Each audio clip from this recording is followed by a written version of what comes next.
I'm so excited that you're here. It's a real delight to have you. I'm going to introduce you to everyone, and then we'll just get straight into the interview. Sound good? Sounds good. All right. Guys, I want you to meet AJ Austin. I'm really excited to share her story with you guys. She is an award-winning master life coach, trainer, professional speaker, 15X author, and founder of The Boss of Me. She's a graduate of the Bank of America Institute for Women's Entrepreneurship at Cornell University. She's a 3-time certified coach through Fast Coach Training, New Skills Academy, and Tony Gaskins Academy. And she helps women, small business owners to confidently convert their conversations to clients, cash, checks, credit cards. And she does this through her best online coaching community. She knows the struggle to success story. That's my favorite part about this. AJ, when we went earlier into this, you were sharing with me on Messenger that you experienced homelessness, divorce, and the death of your own mother all on the same day. So if that's not a rite of passage, I don't know what is. I'm really excited for you to be here. So thanks so much for taking some time out to spend with us. Thank you for sharing me with your tribe. Janine says, wow, this is going to be good. Yes, I think so too, Janine. So tell us about your story, AJ. I mean, you've done some amazing things out there in the world. And I always love bringing coaches onto the program because their stories are always so amazing and they're so inspiring. And everyone here is either a coach or a soulpreneur, and they're just stepping into it. And so you've really been on this journey. Can you tell us about the start of your journey and how you got into this? Yes, born and raised in Douglasville, Georgia. I'm actually here in my hometown. And that's where I graduated high school. Then I went to college just a few miles west or northeast in Atlanta. And graduated in 2016. Now, it took me 15 years to graduate school, but that, if we have time, I'll dive into more of that story. It took me I'm with you. Okay, good. I finally did it, Mercer University class of 2016, and that was actually one of my mom's final wishes for me. She passed away at the age of 47 years old. Happened on the same day of my divorce. I received the news that literally as I walked out of the courtroom, got on the elevator and took a chance and took a call on the elevator because, you know, you really don't get good reception or service. But I'm glad I answered that phone. And so I eventually came back and handled her affairs, $500,000 in medical expenses. It was just a whirlwind. But that was not even that was the cake, Jared. The icing and the little cherry on top was that shortly after I took bereavement to grieve her death and process. I'm the oldest of 3 kids and the only girl. So, of course, the weight of her world fell on my shoulders, just as I, was releasing my previous life of being married and 5-year marriage, et cetera.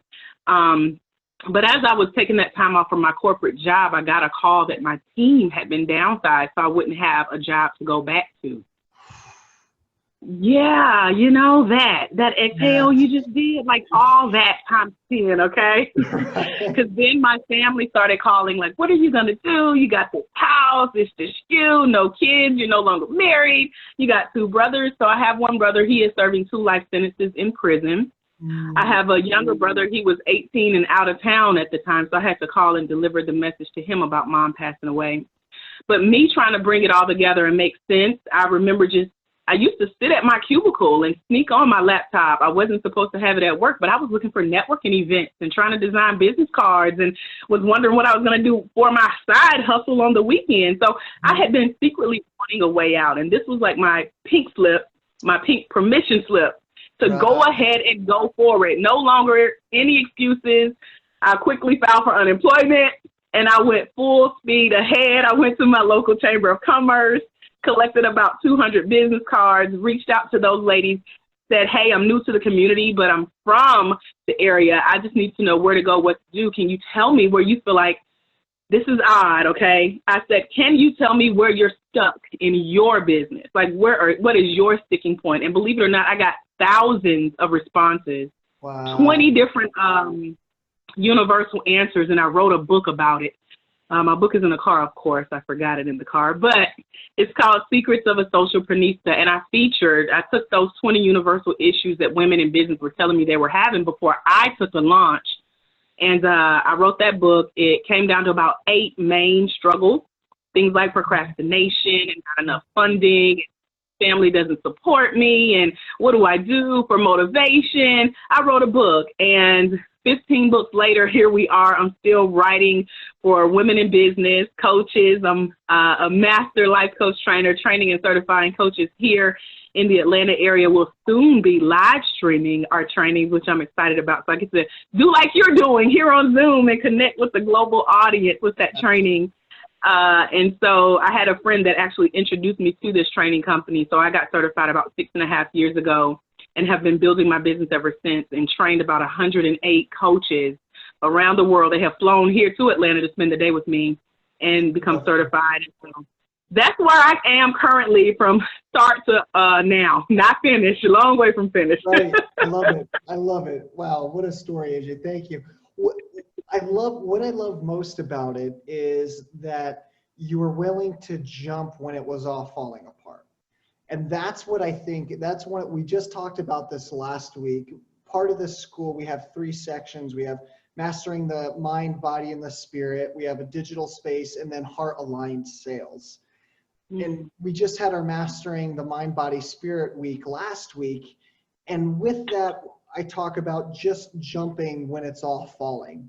And I think that's what a lot of us do, is it's natural for us to want to hold on to it when it's all falling apart. So you had all this crazy shit happen in one day, and then you went for it and you just jumped. How long did it take for you to kind of land back on your feet and be like, oh wow, this is all really happening? I mean, I'm tempted to say I'm still landing. Yeah. Because you're never okay with what just happened. Like, your world is forever shaken. There are always going to be missing parts. And you mentioned, jumping even when things are falling apart. There's nothing there. There's nothing to hold on to. So I was just blessed with the opportunity to recreate a new life. I mean, I could even give myself a new name. I stopped going by my full name, Andrika, because most people can't pronounce it or spell it or remember it. And so I said, I'm going to be AJ. I'm going to say yes, and I'm going to go forward. And so I just had to do it. But when I knew that this was working was the first month that my business paid my mortgage. And I said, I can do this. Like, it just was such a great feeling to write that check, knowing that it did not come from a corporate sponsor, if you will. But this came from my knowledge in between my ears, my expertise, the women that I had connected with who had gone before me and paved the way, and me just asking the right questions and placing myself in the right environment, the right support groups, etc. So that's when I knew I was on to something. And then getting the opportunity to partner with the life coach certification training company called Fast Coach Training here in Atlanta, and look up, 108 coaches later. And I have seen myself many times through these coaches who are sitting where I once sat and needed some inspiration, needed to hear someone's story who had been there and done that and could point the way, shave some years off of those struggles and say, just jump or you'll be pushed. Because sometimes life can do that. And I think that was mine. I love that. That's how I chose to look at that. Yeah, I said, God put something in me that he could trust that I would make it through this. So I have no choice but to jump. And again, there was nothing to hold on to but faith. So I did. I love that. Yeah, I love that. I always say it's a mix of testing, trying, and trusting. We need all 3 to be successful out there in the world. We need to test the world a little bit. We need to try, but we also need to trust that there's something deeper, God, the universe, whatever we want to call it, that's holding us through that space. Yes. AJ, can you tell me more about your process of building your work and your business? It sounds like you just jumped in, you did it, you were helping these other women. Can you tell us more about your client acquisition process and what that looks like? Yes, can you tell us more about that? Yeah, so the first day, so my life coach let me slow down. I get excited when we talk about stuff like this. No, So my life coach certification training was 2 days. And you left the class with your life coach training manual. And so it's funny you're asking me this because I was just writing this part of my story for my next book. You mentioned in my bio I'm a 15-time author, so I'm familiar with this process and this story. But I remember taking my training back home, my manual, my certification, which gave me that permission to go do it. I had books from my coach, his CDs and DVDs, and any way that I could absorb this knowledge, because again, I needed someone who had been there and done that. I didn't have time to waste. The next month was coming, so I had to pay that mortgage again, okay? Right. And so I went home and I highlighted and took notes and pretty much copied and pasted what I knew I needed. So we had the business forms. We do 12 ways to generate clients. I did everything he told me to do. My first experiential clients were free. And so one client I worked with for 12 weeks, she agreed. She was a new nonprofit. She came from the financial industry, and we were introduced at a networking event because I told you I was out looking for that support system.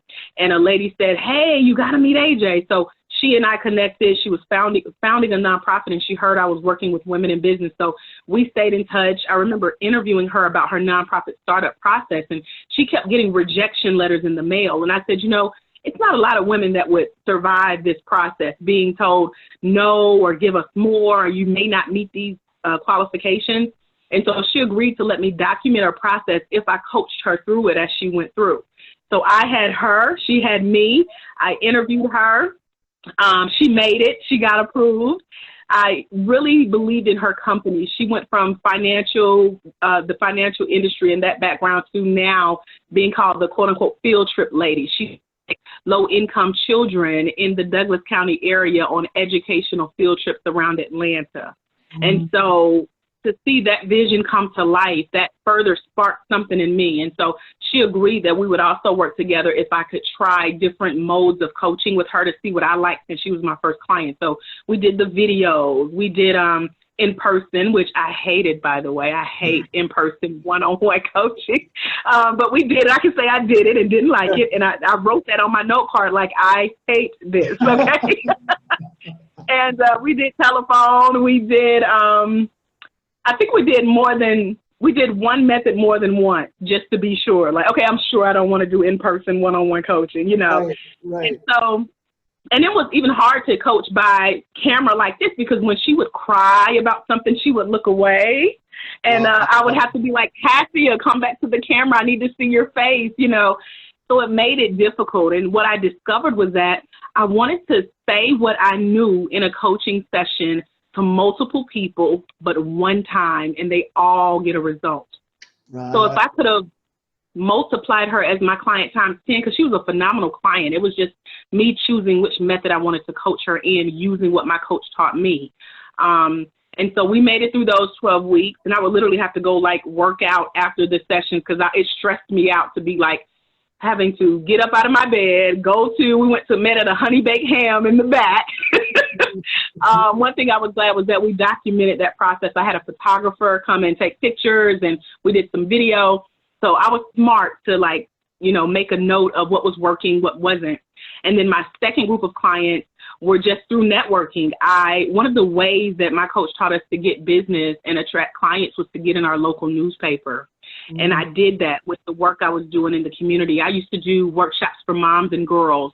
I was trained as a facilitator by Dove, the Real Beauty campaign, the soap and the girly company, the beauty bar. Yeah, I know. They trained us to be facilitators of their self-esteem program. So I was already familiar with doing workshops, and people got wind of that, and that went well. And so I got in the newspaper because of that. And so people would reach out to say, hey, we see you're new in the community. We like the work that you're doing. Come on and join us. We have a B2B meeting. And so they would introduce me to other people, which got me in front of people to tell who I was and what I did. And so the funny part is, the person over the B2B group who invited me from that newspaper article, she became one of my first paid clients. Wow. Yeah. Okay. So I did a 6-week program in the training room of my local mall in the Belts training room. I don't know if people know that Belts has a free training room for the community. You just have to ask. And that's what I did. And so I literally sat there with my manual in hand again, my notes and my laptop recording the session. And she and another lady I met at a co-work space were my first 2 paid clients in a group setting. They paid $375 to work with me in person for 6 weeks. That's so I was great. proud of them. Yeah, you should be. And that was the start of it. That was the whole start of it. Yeah. Wow, beautiful. So AJ, how was it that once you started connecting more with women and you started seeing the value that you were delivering, how did that shift your confidence and how did that translate over into your business? You know, the confidence came when I started getting testimonials from those 3 people. Cassia, the first one in person, she gave a video testimonial, which I had transcribed and put on my website. Dawn and Patty, these were my 2 in-person ladies, and they did written testimonials. And to this day, they still sing my praises. I run into Dawn a lot here at the local Starbucks, and if I'm sitting and having a conversation with someone, she'll just walk up. She's like, whatever AJ tells you to do it. It works. And so that's a confidence booster because this just happened, you know, with her. So, and then anytime I see Patty, they're both still here as well as Cassia, they all recommend me. So that started to build my confidence. And then being invited to certify these life coaches that are new and they say, AJ, teach me what you know. And I say, you know, I have 6.5 years of experience I can share. What questions do you have? You know, Yeah. I want to share my story of struggle and success. And I tell them what works, what doesn't. And sometimes they listen and you can tell who listens and who doesn't, right? Sometimes I've seen this with my own clients too. Sometimes they just want to learn the hard way. And that's okay. Like I'll just share them. I say, you go out and test whatever it is that you want. I'll give you all my strategies, what works and what doesn't work. And some of what works for me might not work for you. Some of what doesn't work for me will work for you. So you go out there and do your thing and see what works best for you and make it your own. And they always come back and say, you know, you were right. I should have listened. I found that. I've seen that before. Yeah. Yeah. It was really interesting. Right before we got on the call, AJ, I was talking with one of my other clients and she just lost her job. And it was very similar to your story where I've been coaching her. She's been wanting to do this full time. But all the, she's the universe is forcing her to take the jump. And so she was on the call and she was crying and it was interesting because she was grieving it, but at the same time, she said exactly what you said. It was, oh no, I'm ready for this. Like, I just need to jump. I just need to do it. And so those things that happen in our life that are sad or that are hurtful or that feel bad, I always just say it's something leaving. You see, winter comes and it goes, and then summer comes and it goes, and we have these cycles with our work life, with our relationships, and the more I think we can detach from trying to figure out why or trying to make sense of it all and just go with the flow, the better our life will be. Yeah, and just realizing, like you said, you're getting that push. There's nothing you can do but accept it. And that's the lesson that I've been able to learn. Ask, what am I being taught in this moment? What am I supposed to be learning right now? And now I pray like, Lord, I want to get it right now because I don't want to repeat this lesson, okay? Too painful. Don't need more pain. I love that. I had a breakthrough, I remember, with my own coach 1.5 years ago, and it was about, he said to me, because I was trying all these different things, and I was having some success in other areas I wasn't, but it was just really painful, and I wasn't even enjoying it anymore. And he finally just looked at me and he said, Jared, have you ever thought that you can learn and it doesn't have to be painful? And just I became like a deer in the headlights, and I thought to myself, oh my gosh, wow, I never realized that you can actually learn and it doesn't have to be painful. I think a lot of the times we tell ourselves that, or there's this narrative that life has to be hard or painful in order for us to learn. And that's definitely one way you can do it, but it's not the way that you have to do it. Right. There are other options. And I've even heard myself say that to one of my coaches that back in the day, Because she asked me too, like, you know, is this what you want? You know, that struggle part. And I said, you know, I think I'm addicted to the struggle. Like, I'm so used to it being hard. Yes. And it's hard to see the light at the end of the tunnel. You feel like it is supposed to hurt. But I'm with you, you know, having that breakthrough and that aha moment, like, I can do this pain-free. And so now, like I said, you know, seeing myself in the coaches that go through the class, I'm like, okay, don't say we didn't have this conversation, because I'm trying to help you avoid some pain here. Right. Yeah, that's exactly it. Yeah, and I love that. I think there's a saying like, no pain, no gain. And I don't think that's necessarily true. I think it's just really, if you have the right mentors, if you have the right people in your corner, you can save yourself all that time and all that energy going down the wrong path. Yes. Yes. And my mom used to say that a lot too. She's like, I'm your biggest cheerleader, but, you know, if you choose to go another way, I have another way of saying it. You know, I'm just here when you bump your head, and you know, I'm standing here with a big open arm ready to hug you. Oh. And like, it's okay. You had to learn. Now you can go help someone else through that lesson, you know? Yeah, that's beautiful. AJ, what do you find most satisfying about this work? Like, what for you has been, because I mean, I can see that you're lit up by it, and it moves you. And you've written 15 books, so you're clearly just on this book craze, which I love. It's just pumping them out, you know, just pumping it out. So tell me more, like, what do you love about this work? What really, I can see that it inspires you and motivates you. What is that for you? I love that not only is it entrepreneurship, but we get to create even our legacy. So that's why I'm so big about writing books, because that's my voice after I'm no longer here. I can still be heard. I can still help other people. My mom was a 15-year entrepreneur, but her dream literally went to the grave with her. There was no one that wanted to carry it on. While she had us as her children, we didn't want the dream that she had. And I even had to come to that realization recently, you know, with taking over her house and trying to settle her affairs. And I just got to the point, like, you know, this was my mom's dream. This was not my dream. So I like the fact that you can create your own legacy, your own present, and work your own plan for fulfilling that dream. I also love the study of the coaching industry. The fact that it's so new, unregulated. We're kind of making up things as we go. We have our own rules and no regulation, no police, no governing body. Like, we're that free wild child, and we can do what we want to do. That's right.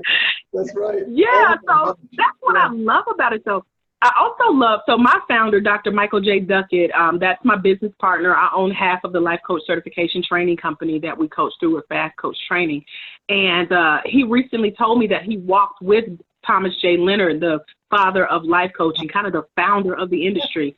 And I was amazed, because here's a man who's been in the industry for 30 years that, like I mentioned earlier, could show me the way. And the reason I'm so passionate about writing books and creating my own legacy is because when I walked into his training room doors, he had written 150 books and audio programs for entrepreneurs like me who were hungry to learn. That's what I love about the industry. There are people who have paved the way if you're willing to listen and learn. It doesn't matter. We're such an odd pair, because he's 65 years old. He's a white millionaire. Here I am, little country black girl from across the track, you know, just getting a start and being trusted with half of the company. So technically a 2.5 millionaire self-worth, how you say that, valuation. So I love that we can do that because we want to, not because of what someone says we can or can't do. We don't have to get permission as coaches. We just decide we want to do it, and we go do it. That's what I love about coaching.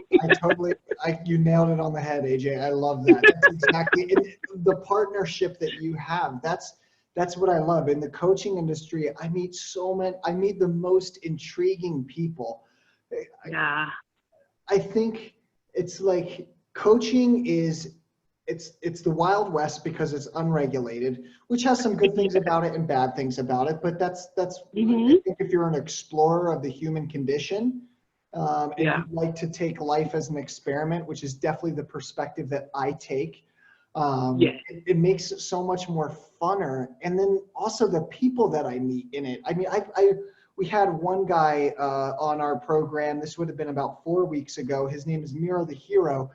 and Miro, his story is unbelievable. And he's 29 years old. He grew up in a gang, and he basically ran away from the gang to start his own business, which eventually grew into a coaching business. But what I love about it is all he does now, his whole business is coaching people, showing that he coaches them Krav Maga and self-defense, and then teaches all these warrior fighting styles. And then he takes high-figure entrepreneurs from all around the world and brings them to Thailand. And that's his whole business. Wow. And so it's like you have that. That's what I love about the world of coaching. It's such a free enterprise industry that, I mean, just the craziest ideas. But the cool thing about it is people are actually doing these crazy ideas. And we're getting paid for it. Right. And figuring out exactly. Figuring out how to get paid for changing people's lives and doing what it is that you love. A lot of people don't have a belief system that can put those two things together. Yeah. Because even I was reading your website. I know I probably drove you crazy with like a million questions. I'm like, okay, I got one more question. You know, that's the voice in my head. I was actually, I was at dinner and I was like, I need to ask him this before I forget. So I'm pausing my food and pushing it to the side and texting you questions because I noticed, you know, the 3 levels you mentioned in your program. And I'm thinking, as we talk about, you know, what we love about coaching, imagine being able to talk holistic life in corporate America, everything from the woo-woo to the whatever we make up. Imagine being able to go and do that. You usually can't talk about spirituality, religion, politics, sexuality, but now you got coaches talking about money through orgasms and witches and stuff that just you can't do in corporate America and get paid and keep a job for. Right. I love. It's a very, very unique industry. And I think we're going places within the industry. Now, our company is one that's fighting for it to be regulated because it's not fair for people to just call themselves coaches when you have people like the 108 coaches that I've certified who actually put the time and the work in, you know, or like me, thousands of hours of reading, like you, who have worked with clients and seen them through to results. And we're not just playing with people's lives. We've invested the time to learn what works and the techniques that people need.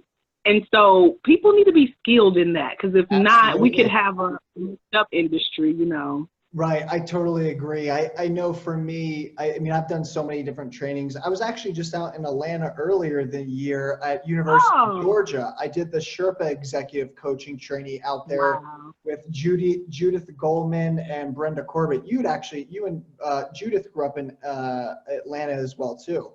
Okay. She's wonderful.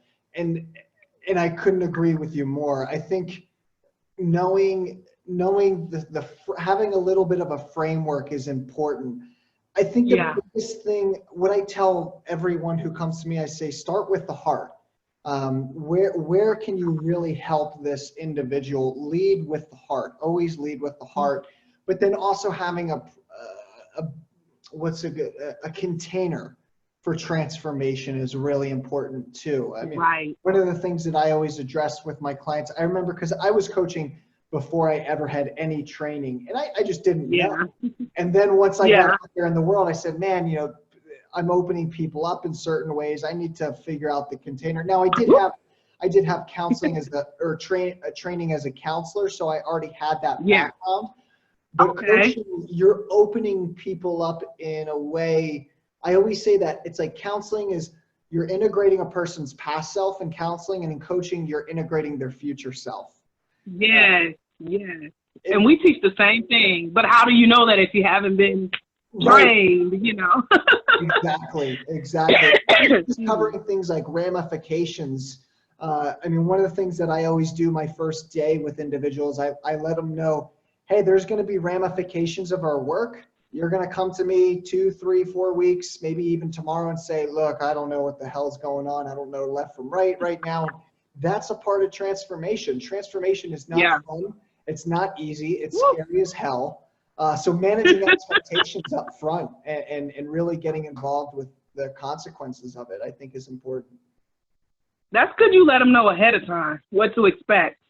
Yeah. And it's normal. It's a part of the process. I used to help women write their books, and now I have that program automated. And I tell the clients, listen, don't call me at 12 in the morning saying, AJ, I got another idea for another book. Here's what's going to happen. You're going to get 3 more book ideas as you write. Trust me, I know I'm on number 15. You put those notes to the side, you focus on that one, and you keep going to the end. Let's get you with one book, and then you come back and repeat this same process I'm teaching you for books 2, 3, and 4. I love that. So, yeah, you set them up for what's to come. So I like that you said that you do that. They have to be prepared. AJ, I love that. I think that's a great topic to go down. How do you stay focused as an entrepreneur? I mean, because so for me, I'm pretty much a go all out on one thing. And that's why I have the success that I have. I just go all out on one thing, but I see those other arms and legs creeping in where I'm like, ooh, I want to go down this way, or ooh, I could do that. And so how do you stay focused and just on track with one or two things at a time and really mastering and nailing that down? I am type A personality. I used to think I had OCD, but the way my room and office looks right now, I don't think I have it anymore. I've been delivered. But I have coaches. I have a coach recently. She's a business coach. She's based in New York. And she told me I'm left-brained, analytical. I actually keep her on track with things. So she loves when I show up to my Zoom calls and meetings with her. But I know what I want. And for me, it's not just about sitting and writing a list of goals, because my goals become to-do lists and I just need something to check off for that day. But it's about knowing what I want. And even when it comes to hiring coaches or setting our clients' expectations, we need to know what we're looking for. So I don't just go and hire general coaches. I need a marketing coach, a book writing coach, a speaking coach, or whatever I'm doing at the moment trying to grow my business coach. That's how I stay successful, because I know I have one goal in mind. I'm a numbers person, not just the 16 digits on the front of a credit card numbers person. But also, if you tell me I have 30 days to do something, I'm checking off every day and I'm doing at least that 1% type thing to get it accomplished. And so that's how I stay on track, because I'm just like, I'm going for it. Just that one thing. I know I'm working toward a goal, something that I want. And that's what I've had to do. Matter of fact, the latest book I wrote is called The Life Coach. And it's really just my notes that I went home that day after the training 6.5 years ago and put the pen as to my experience becoming a certified life coach. And I stayed on track because I attended one of the 3 trainings you mentioned in my bio that I've been certified through, and I hated it. Yeah. It was a life coach certification class. I went just to be nosy, and I realized that he wasn't teaching what we taught. And so I decided to come home and write a book about it. And here we are, a few days later. There's a book called The Life Coach. And people love it. They say, it's very informative. You're diving in. You're telling me stuff I didn't learn in my own training. So it's kind of opening as to what to expect when you finally decide to come train with me for that one day and get certified. But it was because I had a goal, which is to educate coaches, share my knowledge on what I know with the coach who's new to the industry or asking herself questions like, what is a life coach? How much does it cost? How long does it take to become certified? What can I do with this certification? I said, let me focus and let me put it in a book. And now that book is done. And of course, we're on to some other writings. So I just have that one goal in mind, and you just got to get it done. Beautiful. I love that. AJ, I'm going to ask just maybe one or two more questions, and then we'll close up. And are you open to taking some questions as well, too? Absolutely. Yes, please. Great. When it comes to the training part of this work, do you feel like the certifications have given you a framework? What do you feel like the certifications have done for you? Just gave me permission. The day I walked through the training door 6.5 years ago, I was terrified to call myself a coach without being certified. That could just be the knowledge nerd in me. I've been learning something all my life. That's one of my values that my mom instilled in me early on. Like, you're going to be not just smart, but AB honor roll smart. Like, if you do not make AB honor roll, there's punishment. So I learned ahead of time to just go with the flow, learn what I need to know, and then take that permission and run with it. And that's all I needed, was just that piece of paper in my hand saying, go forth. Here's the layout for how to do it. And here's the model that you can follow. Please steal my stuff, borrow my stuff. That's what my coach was giving me permission to do. And so that's what I've been able to take from certification. It's really us just getting the permission we feel like we need before we go and play with people in their lives. Right. And so even training coaches now, I realize that people just need permission to say you can do it. That's right. I love that. It's so funny that I can't tell you how many times where I've been in a conversation with my coach where I'm like having an emotional moment or I'm crying and I'm just like, dude, I think I just need you to tell me that it's okay, that I can do this. Yeah. Jared, it's okay that you can go do this. It's like, all right, okay, I'm gonna go put on my big boy pants and go do it now.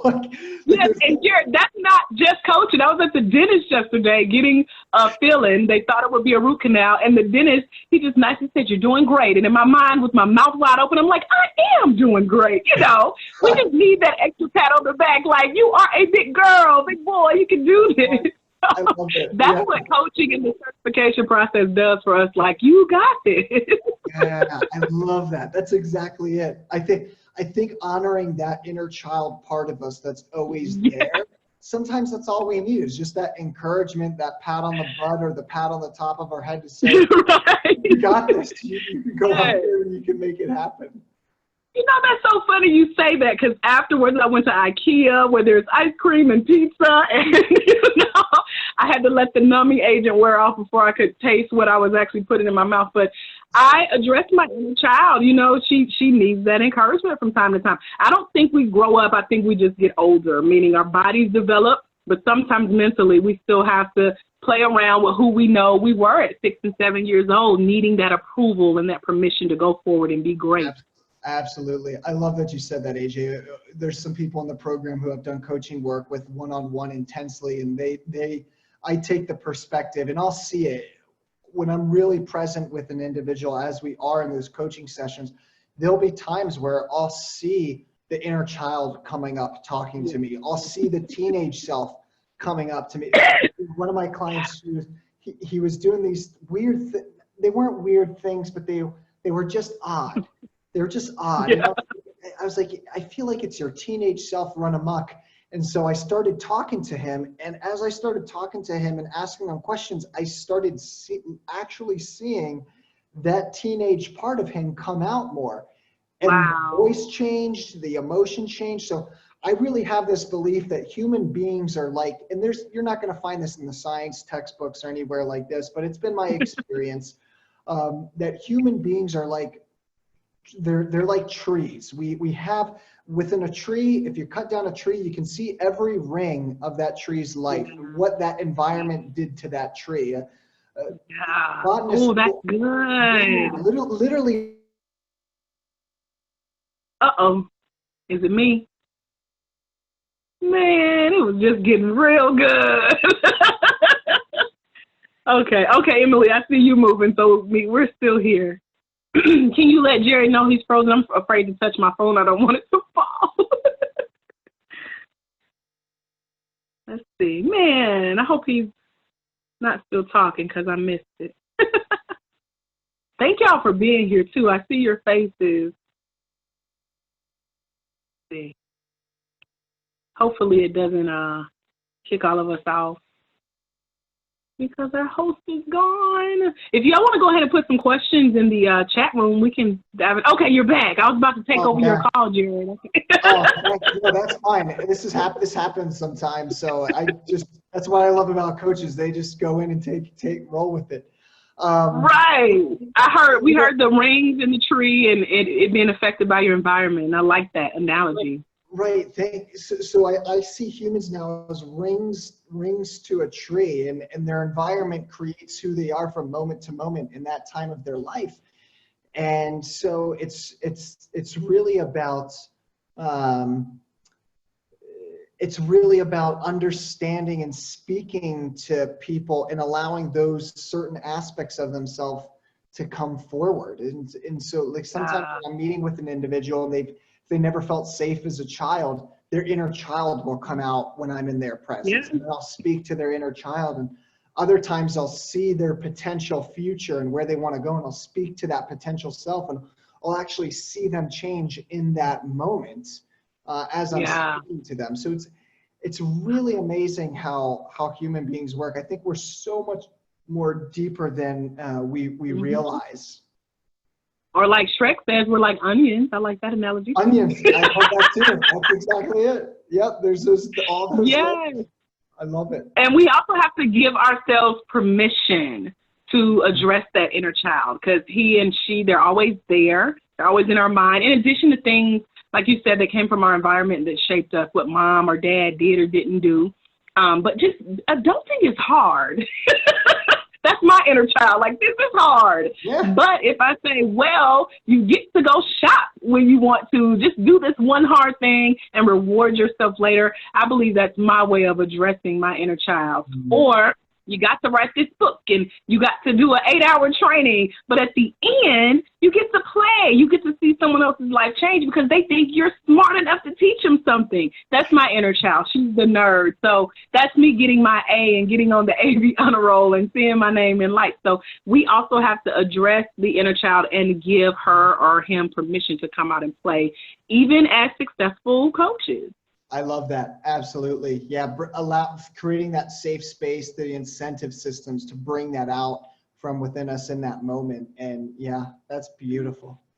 And the last thing I want to say about that is I also noticed, you said, you see the inner child come out in some of your clients.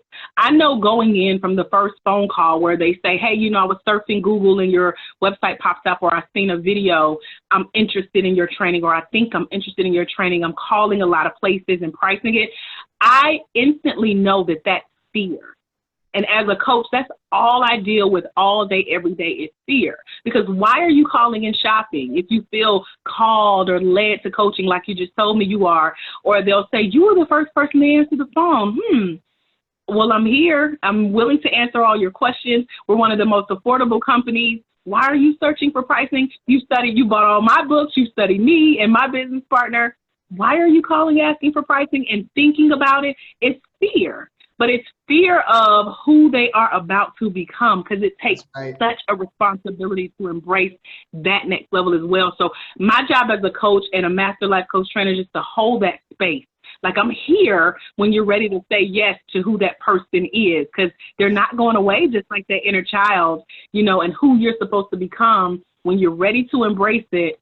Who I am, we're here, and I've been there. But that's what I see. Instead of just the inner child, sometimes I always know that fear begins that conversation. And then at the end, when they get trained or when they see that their life transforms during the coaching session, it's tears and hugs and thank you, AJ, and they don't want to leave and go home, Yeah, I love that. That's exactly it. Creating that space to invite them into that next self that they're going to become. Yeah.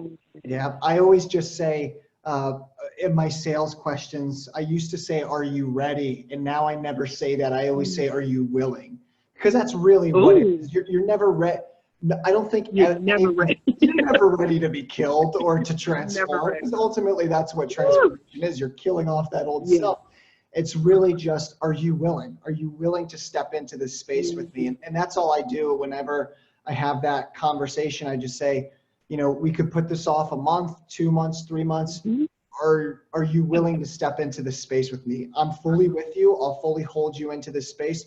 All I ask is that you step into it. And now, are you willing to do that? Right. Offer that invitation. I found that to be so incredibly powerful. Yeah, and just like you mentioned, holding the space. And I heard the story several times about the team that they improved by 1%. I think they're like a bicycling team. I heard it on a podcast a couple times. But their goal every day is just to improve by 1%. Yeah. So I keep that in mind every day. And 1% could just be getting out of bed and combing your hair. And now you feel like going sitting at Starbucks and making your sales calls for the day, So just that 1%. It doesn't have to be 100%. You can't give 100% every day. That's probably humanly impossible.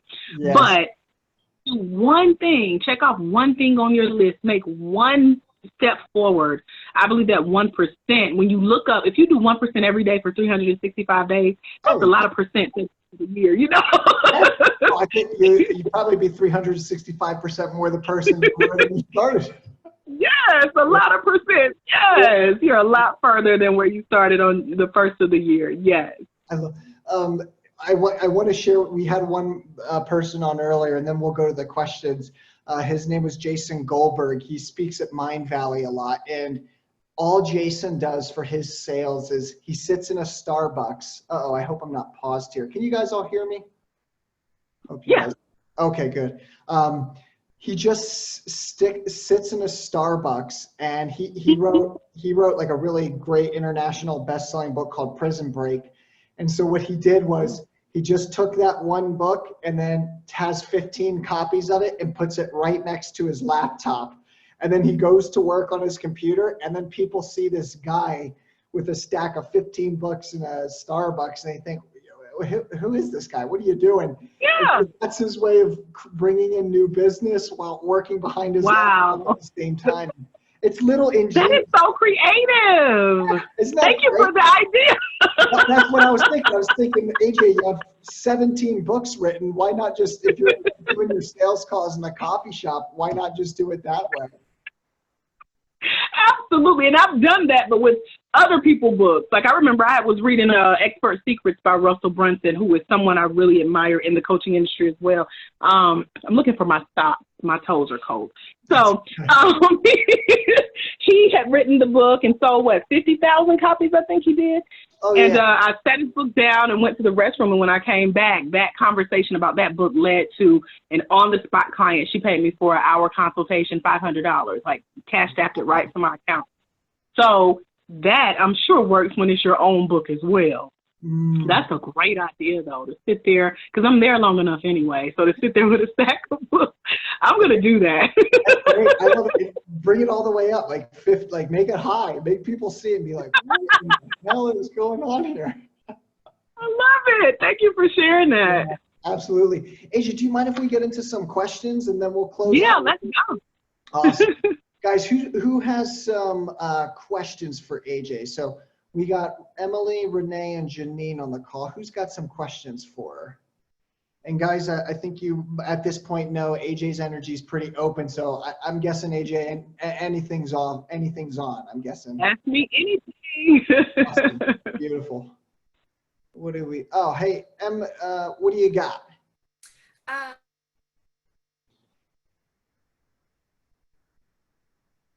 Oh, is it me?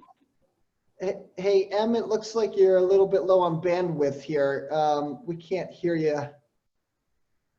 We'll have to wait a little bit. Or if you can type it in the chat. Yeah, that's a great idea. Hey, oh wait, you're back. I think we're all dealing with technology energy tonight, right? That's right, Mercury retrograde. Hey, Em, I think you're back now. You can say it out loud.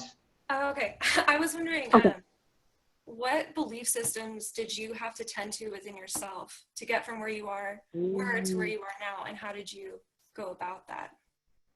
I don't think we have enough time, Emily.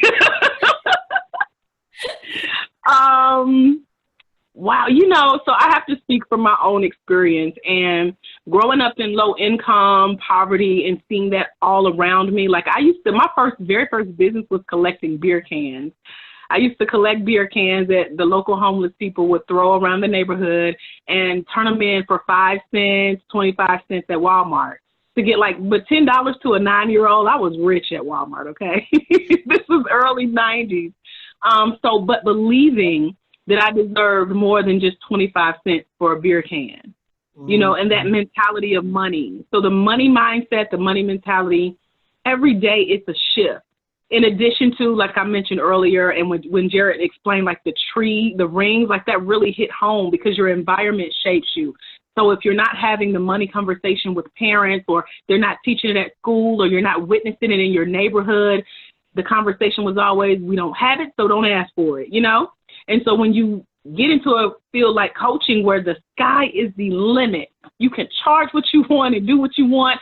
And I'm thinking, I start hearing these conversations about six figures. And I'm like, what's that? Because the most I had made was $20,000 a year, and that was working full time for Sprint PCS in their long distance division. That's how long ago this was. Sprint had long distance service.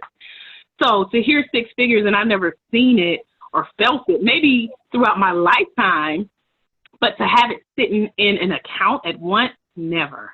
And now to be offered partnership for $500,000 or 2.5 of a $5 million company, It's like, wait, what? Me? Little black girl from across the tracks, low income, never had a money conversation. Those were some beliefs I had to work around, in addition to growing up in the church where we're taught money is not evil, but the love of money is the root of all evil. So you wanted to make sure you didn't fall in love with money, whatever that meant. So having to redefine my beliefs of what I wanted to believe as an adult, what resonated with me, what I wanted to see for myself. And then when my clients told me, AJ, you need to be charging twice as much. You know, like what I was charging $5,000 for, people were charging $50,000 to help write books or to start a business. And so when I had clients paying me my low fee but telling me I need to charge more, I knew that money mindset, those beliefs had to be broken. So that's what got me started. And as I mentioned, mindset is a daily process. I have a stack of books. I will be embarrassed to turn my camera around and show y'all my library. But I realized being in that environment of hearing it every day, it's okay to be a millionaire. It's okay to make your first six figures. It's okay to charge whatever you want, and it doesn't have to be an hourly rate. It's a package, and this is what you get, and it's not all my time. To break those beliefs and keep them broken, because you got to understand, now I'm going to tell my age, because my birthday is literally a week from today, so I'm a Thanksgiving baby. I always say I was a Valentine's Day present unwrapped around Thanksgiving, so here we are 9 months later.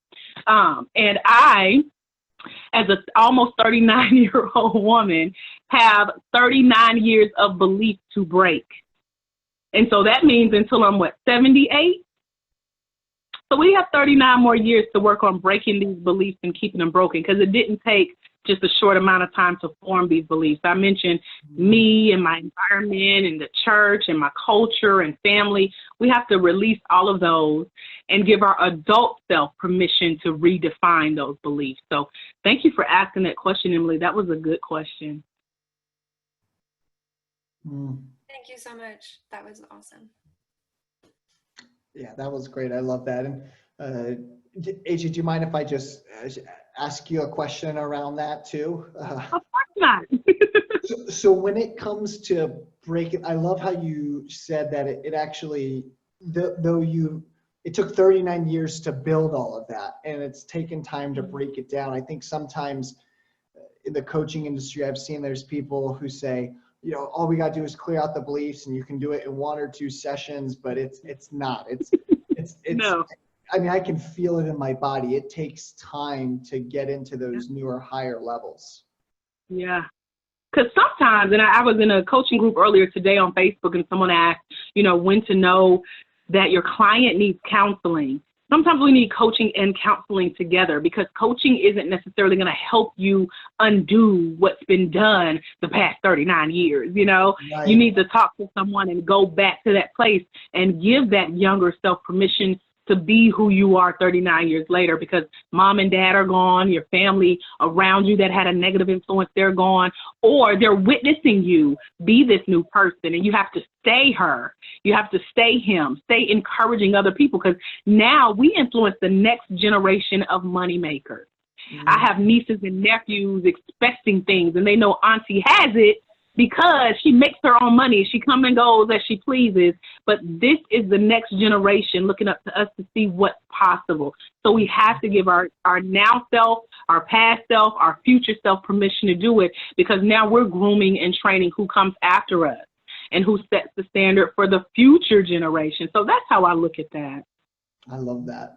I love that. Beautiful. Guys, who else has some questions for AJ? Renee, Janine, what you guys got for us?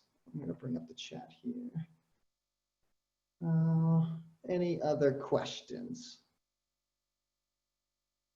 I'm open, guys. By the way, I don't do one-on-one coaching anymore, where I just let anyone ask AJ anything. I used to charge $297 for a 30-minute session. So it's not often you get to sit with a master life coach trainer and get your questions answered. So y'all better think of something. I love it. I love it. What do you guys got? Yeah. Janine, let's see if she's got anything here. Hey, Renee. Sorry, I'm actually rushing to get ready for a client. But yeah, so I've just opened my business for Reiki healing and coaching, and I'm dealing with a lot of people I know personally, and I guess I struggle with that because I know their backstory, and I'm in a very small town, so I'm still nervous about really putting myself out there in that respect. I don't know if you can help me or have got any advice around that. Well, it goes back to everything that we've been talking about, giving your younger self permission, maybe considering coaching and counseling together. It definitely can be handled on the Q&A. And just uncovering what it is that you feel like. You know, one thing I recently learned was that, Renee, what we think other people think is not true. I had a cousin. I'm the oldest of my mother's children. My dad had other kids, but I'm the only girl, and I didn't have sisters. I had two younger brothers. So one of my cousins kind of took me on as a sister. So I thought she was looking at me like, oh, you think you made it? You know, you're making more money. You got your own business. You went to college and got a degree. But what I recently discovered, she came to an event. It's a rapper here in Atlanta. If I said his name, everybody knows who he is. But I was invited as a special guest to a VIP. He was launching a co-work space here in Atlanta. And so I decided to take my cousin, thinking she would be there judging me and, you know, mumbling under her breath. But what she did was grab my phone, videotaped me, took pictures, asked for a selfie, asked for a autograph in my book, got on her live, bragged about, this is my cousin. She's doing great things. I'm so proud of her. If y'all only knew where she came from. This was the same cousin that gave me the phone call saying that my mom had just passed away. So she's witnessed this growth over the last 11 years since my mom passed. And now she's my biggest cheerleader. I would have never in a million years expected her to respond like she did, all because I was telling my story of who I thought she thought I was. And it was untrue. So you may have to uncover that for yourself, Renee, because, you know, just like everyone who thinks they have haters, we really don't have haters. Like, no one's really thinking of us like that. Not that they don't love us, but everybody else is wondering what they should do with their lives. So why stress about that? You know, that's holding your money back, girl. You better move forward. That's my problem with the money. Yeah. I'm not good at asking for the money, but I like the online payment stuff. If someone hands me cash, I'm like, ooh. Anyway, I'm getting Looks there. like you need to find some money, find people who are doing it right. I followed Denise Duffield-Thomas. She talks a lot of good money stuff. Are you Australian? I hear an accent. Yes, I'm Australian. Okay, so you know Denise? No. Have you heard of her? She's Australian as well. I have to listen to make sure I get every word she says. But she wrote a couple books, and she talks money and manifestation. And I've listened to a lot of people who have seen success, and I like to be around energy like that because when I need it, those words I hear come up. I just found another coach. Her name, Catherine. I can't remember her last name. What was her name? Denise who? Denise Thomas. Or just put in Lucky B. I can't say that on. We're gonna act like we're on Oprah. I can't say that. Oh yeah, I think I have Lucky seen B. her. You heard of her? Yeah. Her and Manifestation Babe. They both talk money. They both talk mindset. And I usually listen to podcasts when I'm like out at lunch by myself. I'm like, okay, who am I taking to lunch today? So I've been to lunch with Denise several times. Recently, a lot of times with the Money Babe. And I'm, sitting in my car going, yes, preach, hallelujah. And when someone can make me say that, they're talking some good stuff. So those are two ladies you may want to follow and just become a part of their energy, their tribe, and hear how they're doing it. You'll build that confidence up. Okay, thank you. That's great. Yeah, you're welcome. Thank you for your question. No worries. AJ, I'm going to read this other question from Janine. She's keeping her video off because she's actually in bed right now. She says, when you started, how did you deal with people who were quote unquote time wasters, especially when you're doing free sessions and wanting to start charging people, not feeling needy like you need that client, but you keep giving energy to people who are just time wasters, hoping they will hire you? Great question, Janine. Janine, that's how my first few books came about. You know, when you have to start repeating the same information and people want it for free, they can at least invest in a $20 book, right? But it goes back to what we're talking about. You have to pick a goal, stay focused, and get that done. So when you can literally sit at Starbucks with a stack of books saying, here's my free advice, time wasters, tire kickers, invest at least $20. That's how you get over that in the beginning. And then you have to start seeing your worth. You know, your time is valuable regardless of what you charge for it. So you're giving people permission to waste your time if they're wasting your time. And so that's why I didn't know that my cousin would be my biggest cheerleader, because over time I had started to groom her how not to waste my time. Like, don't call me with gossip. I don't care who's pregnant or, you know, who's dating who. And they knew to only call me when you want to pray or talk business. So you kind of have to train people who are familiar with you, how to treat you. That's what one of my good friends said. You teach people how to treat you. And so they go from, quote unquote, wasting your time to investing in your time and asking how can they serve, how can they support you. And that's how they get more of your time. But if you're doing free sessions, you need to limit how many free sessions you feel comfortable doing, and then decide when you're going to start charging. Because I'm sure if you're on a call like this and in a program with Jared, and I've seen his work, I've been studying him the last few days, then you know that you're worth more than you're receiving. And so you have to start seeing your value and know when that cutoff comes with those free sessions. And don't just want to charge people, charge people. You charge them by quoting them a price. And like Renee said, you start seeing that PayPal bling or that Cash App notification. It changes your perspective like instantly. And so that's how you avoid feeling needy. We all need money to survive, but you have to be comfortable with asking for it. And if you notice clients are giving you a certain energy, you don't have to take that client on. I've fired clients. Clients have broken up with me. I saved one of my breakup letters. It's going to be in one of my books because I thought it was hilarious. Because I tend to hold people's feet to the fire. And if you don't like it, yeah, you'll find a reason to kind of chicken out. But I knew my value and I did charge her. And I was okay with them walking away. That's what life has taught me too. Like, I'm good, you know, me and the little me, we're good. So yeah, it's the inner game, Janine. I love that. I love that. Yeah. Janine, can you see the chat box there, AJ? I don't want to read it unless you can see Yeah. it. Okay, you got it. Okay, great. Yeah, I love that. And I think that's one of the things that I've learned along my own journey, AJ, and I'm sure you've developed this. I know you've developed this. We wouldn't be having this conversation if you didn't. Is just recognizing that there's like an intuition, knowing how much to give, and when it's like, okay, this person's just going to take endlessly. Like that's definitely a part of the learning process. I know there's been a number of times where I've been in conversations where I didn't charge, and I said, I remember feeling into my gut, and I just, no, this person's just going to take endlessly. They're in the free sample line, and they have no intention to stepping over to the cash register.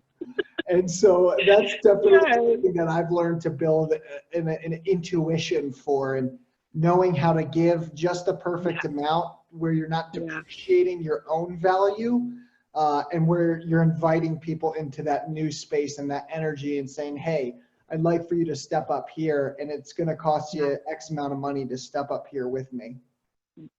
And I saw that on your website. You're like, how much does it cost? As a matter of fact, here's the price. I'm like, you go, Jared.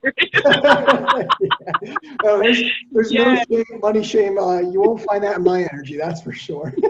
Yes, no question or, guessing how much you're charging. You have to give yourself permission to do that. And my coach actually helped me with that. He said, AJ, you cannot be tied to the outcome.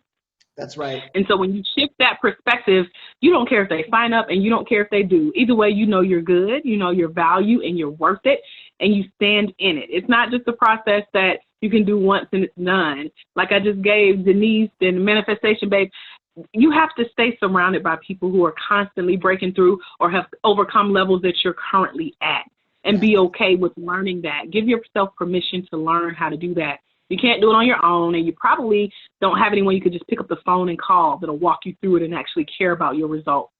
So that's why you have to stay in coaching programs like this, keep reading books, stay connected to a community who will hold your hand and walk with you through this process, because we're still getting breakthroughs as well.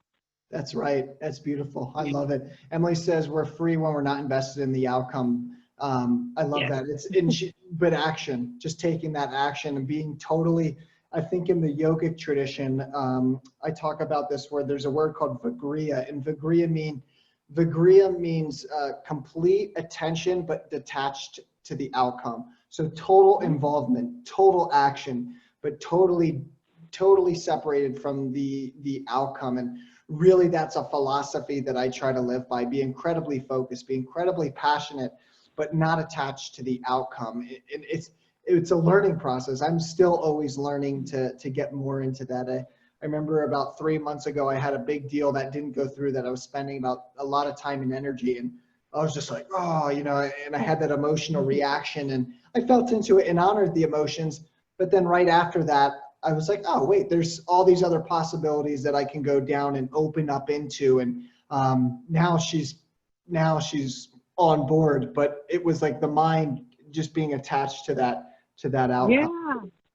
And like I mentioned earlier, you know, what is the lesson learned? How can you use this to help others benefit? My coach also gave me permission to just like not answer the phone. Don't take the calls from the time wasters and the energy drainers and the situations that didn't work out. It happens for a reason, and you have permission not to even respond to it. I love it. Yes, drawing that power. Yeah, I don't need the tire cookers. You don't even have to go into that energy at all. I love it, AJ. Yeah. Love hearing that. Well, AJ, I just want to say it's been an honor and a delight and a true privilege to have you on. Thank you so much for coming on. It means a lot to me. It means a lot to everyone else here. I'm really excited to see what you're always expanding, doing more things. So I'll definitely be tracking it. And I know you'll probably be doing the same thing with me. What's if there's one thing that you want to leave with everyone here? Let's say you were going to just say, go off to heaven, wherever you choose to go. What would be that one thing that you would want to leave with the world before you go? This just came to me. So I remember being kind of a combination of Renee's question and Emily's question and Janine's question. And I didn't want to like show up as bright and as energetic and shine my light like Marianne Williamson gives us permission to do. But I remember hitting record on my phone to do like a 59-second Instagram video. And I'm a Christian woman. I believe in Jesus and the Holy Spirit. And so I just got that inner whisper, that spiritual download that says, AJ, remove yourself. And so that's what I want to tell all of you guys, because we're so focused on us. What if they think this about me? What if they do this about me? What if they don't want to pay me? What if they don't show up for me? When you remove yourself and consider who you're setting an example for, your children, your family, people who love and admire you, your future self, your inner self, that little me, and you just totally remove like the ego from it, you can really leave your mark on the world. And I'm happy to stay connected with y'all. Y'all, this is me 24/7. Like the time I wake up, after I eat and have a little coffee, then I'm on like this, like most of the day. So when I show up on live, even you can hear me like this in my book. You know, when you hear me speak, this is me 24/7 because I love it, because I've given myself permission to go forward, removing everything that's affecting me, and thinking about the next generation and why I'm here. I have a purpose, I have to go forward, but I can only do that when I remove myself. So that would be the tip, you know, before you fly off to heaven or wherever you're going. Make sure you don't take you with you, okay? Make sure you're only leaving with you, okay? Beautiful message. Beautiful message. Thanks so much for coming on, AJ. AJ, I'm going to share all the information and the links afterward as well, too, with the group. Tell us where we can find you. thebossof.me. That's www.thebossof.me. If you're ready to be the boss, head over to thebossof.me. I have a 5-day life coach challenge I give away for free that shows where I am and how I'm showing up in the world. I also have the new book I mentioned earlier called The Life Coach. So if you need some inspiration, hey, go check out the book. And again, you'll hear my voice, feel my personality and my energy. All of that is over at thebossof.me, as well as how we can stay connected on social media. Just be nosy, scroll around, and connect like Jared and I have done. And let's stay in touch. I'm happy to keep you motivated and energized. AJ, it's been a true delight. Thank you so much. Thank you. Thank you, guys. Have a phenomenal day. I appreciate you. Thanks, Jared, for the opportunity. It's been a pleasure. Thank you. Bye, y'all.